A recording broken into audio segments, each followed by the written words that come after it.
Hello दोस्तों, मैं आप लोगों को पढ़ाने जा रहा हूँ बिजनेस स्टडी या फिर बिजनेस ऑर्गेनाइजेशन एंड मैनेजमेंट। तो आज इसके अंदर हम लोग पढ़ने वाले हैं कंपनी ऑर्गेनाइजेशन। तो चलिए बिना किसी देरी के इस वीडियो को हम लोग करते हैं शुरू। पहले हम लोग मीनिंग पढ़ते हैं कंपनी का। Company is an artificial person created by law having separate entity with a perpetual succession and a common seal. इसका क्या मतलब हुआ? कंपनी एक आर्टिफिशियल पर्सन है, मतलब इंसानों के द्वारा बनाया गया, और इंसान क्या है? नेचुरल पर्सन, और वो क्रिएटेड बाय लॉ है। ठीक है। उसके बाद है सेपरेट एंटिटी, मतलब कि जो ओनर है, ओनर से सेपरेट एंटिटी है। ओनर और कंपनी एक नहीं है। जैसे पार्टनरशिप में हम लोग पढ़ते थे कि पार्टनर्स और फार्म एक ही है, नॉट सेपरेट एंटिटी, लेकिन इसमें सेपरेट एंटिटी है। और परपेचुअल सक्सेशन, मतलब ये कभी खत्म नहीं होता है। हाँ, खत्म हो सकता है, लेकिन रजिस्ट्रार के पास उसको बंद करने वाला फॉर्म भर के देना पड़ेगा, तब जाके खत्म होगा, नहीं तो कानून की नज़र में वो हमेशा चलता रहेगा। उसके बाद हम लोग पढ़ते हैं कंपनी की विशेषताएं। किसी भी चीज़ को करने से पहले, जैसे हम लोग कंपनी खोले, पार्टनरशिप खोले, तो किसी भी चीज़ को करने से पहले हम लोग सब चीज़ का देखते हैं कि विशेषता क्या है, क्या फ़ायदा होगा हमें इससे। पहला तो है कि सेपरेट लीगल एंटिटी, मतलब कंपनी पे कोई केस करेगा, कंपनी भी किसी के ऊपर केस कर सकता है। और उसके बाद है परपेचुअल सक्सेशन, मतलब ये कभी खत्म नहीं हो सकता। कंपनी भले ही शेयर होल्डर मर जाए, कुछ भी हो जाए, लेकिन कंपनी हमेशा चलता रहेगा। इसी के ऊपर एक वाक्य है, मेंबर्स में कम, मेंबर्स में go, but the company goes on for ever.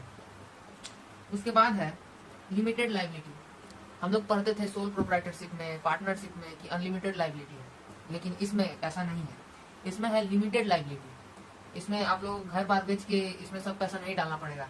और कहाँ तक लिमिटेड है? आपके लिए गए अंशों के मूल्य तक ही सीमित है, और उससे ज्यादा आपका पैसा नहीं लग सकता है। ठीक है। इसके बाद है कॉमन सील या सार्वमुद्रा।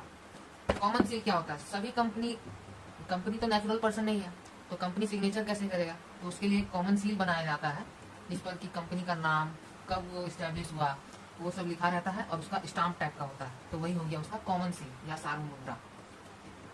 अंशों की हस्तांतर नियता। सार्वजनिक कंपनी में के अंश स्वतंत्र रूप से हस्तांतरित किए जा सकते हैं। साझेदारी व्यवसाय की तरह किसी से अनुमति लेना आवश्यक नहीं होता है।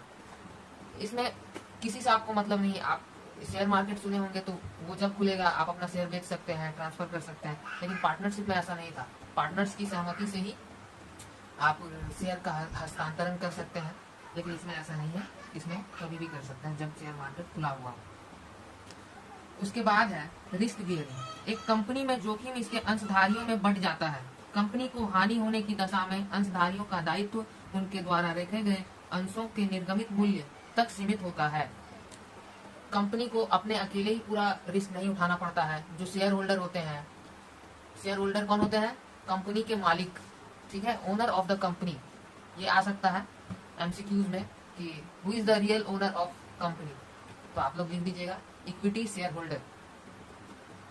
उसके बाद है रिस्क बियरिंग में, मतलब अकेले वो नहीं उठा सकता है पूरा रिस्क, शेयर होल्डर के साथ बढ़ जाता है वो रिस्क। ठीक है, यही है। उसके बाद रजिस्ट्रेशन। कंपनी अधिनियम 1956 के अंतर्गत स्वयं को पंजीकृत करवाना कंपनी के लिए कानूनी रूप से अनिवार्य है। पंजीकरण के बिना कोई कंपनी अस्तित्व में नहीं आ सकती है। अगर आपको कंपनी बनाना है तो कंपनी अधिनियम 1956 के अनुसार आपको रजिस्ट्रार के पास रजिस्ट्रेशन कराना पड़ेगा। ठीक है। हम ये भी बताएंगे आगे जाके कि कंपनी बनाने के लिए कौन से 3 दस्तावेजों की आवश्यकता पड़ती है। ठीक है। उसके बाद हम लोग आगे जाके पढ़ते हैं कि हो गया ये evaluation of joint stock company, संयुक्त स्कंध कंपनी का मूल्यांकन, मेरिट्स ऑफ द कंपनी। ठीक है। तो इसका पहला पॉइंट है पूंजी के विशाल साधन, ह्यूज फाइनेंशियल रिसोर्सेज। ठीक है, ध्यान से सुनिएगा, ह्यूज फाइनेंशियल रिसोर्सेज। इसमें फाइनेंस की कोई कमी नहीं होती। जैसे पार्टनरशिप या फिर सोल प्रोप्राइटरशिप में हम लोग पैसे के लिए तरस जाते हैं। ठीक है, लेकिन इसमें ऐसा नहीं है। इसमें अपना शेयर इशू करके ये पैसा फाइनेंस जमा कर सकती है कंपनी। ठीक है। उसके बाद है लिमिटेड लाइबिलिटी। ये तो आप लोगों को पता ही है, इसमें सीमित दायित्व होता है अपने खरीदे गए अंशों के मूल्य के आधार पर। ठीक है।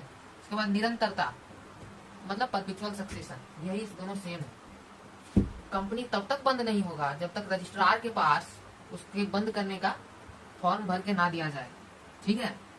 उसके बाद फैसिलिटी ऑफ शेयर ट्रांसफर, आप ट्रांसफर कर सकते हैं शेयर कभी भी कहीं भी, ठीक है। और उत्तम प्रबंध, बेटर मैनेजमेंट, पार्टनरशिप में कोई कुछ बोला तो उसमें मैनेजमेंट सही से नहीं हो पाता है, लेकिन इसमें आप एक मैनेजमेंट वो ही सब चीज संभालता है, तो इसमें अच्छे से प्रबंध हो पाता है। इसके बाद है आपका डिफिकल्टी इन फॉर्मेशन, स्थापना की कठिनाई।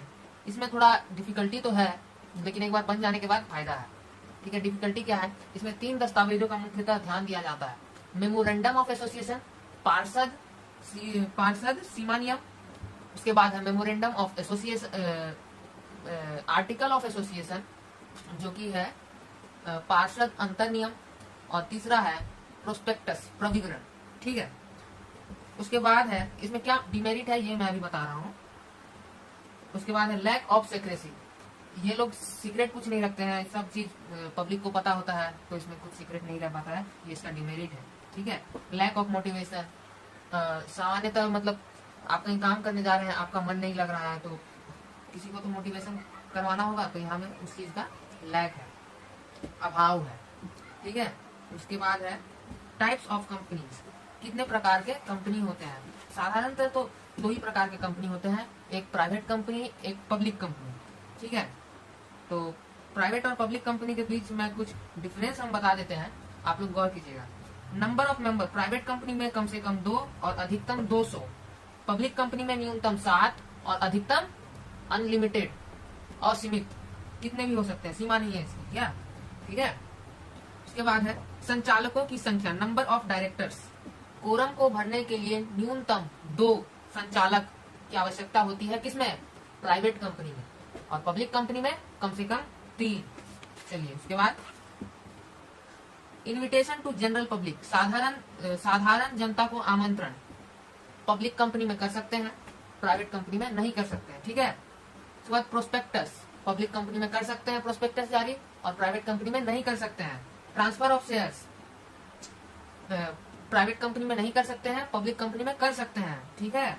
उसके बाद इंडेक्स ऑफ मेंबर्स, सदस्यों की सूची बनाने के लिए दबाव नहीं है, किसमें, प्राइवेट कंपनी में, निजी कंपनी, ठीक है। उसके बाद सदस्यों की सूची बनाना आदेशात्मक है, किसमें, पब्लिक कंपनी में, सार्वजनिक कंपनी। तो आज के लिए तो बस इतना ही। हाँ, और एक मैं चीज बता देता हूँ, नेम के पीछे क्या लगाना है। प्राइवेट कंपनी में प्राइवेट लिमिटेड लगाना है, और पब्लिक कंपनी में सिर्फ लिमिटेड लगाना है, लिमिटेड सब कंपनी के लास्ट में। जैसे है कि टाटा स्टील ले लो, टाटा स्टील प्राइवेट लिमिटेड, तो ये हो गया प्राइवेट कंपनी। और भी बहुत सारे हैं, तो अभी मैं वीडियो को और लंबा नहीं करूंगा, और इस वीडियो को यहीं पे खत्म करता हूँ। अगर आप लोगों को अच्छा लगे तो लाइक सब्सक्राइब कर दीजिएगा, और अगला वीडियो 2-3 दिन बाद आएगा, ठीक है। तब तक के लिए बाय।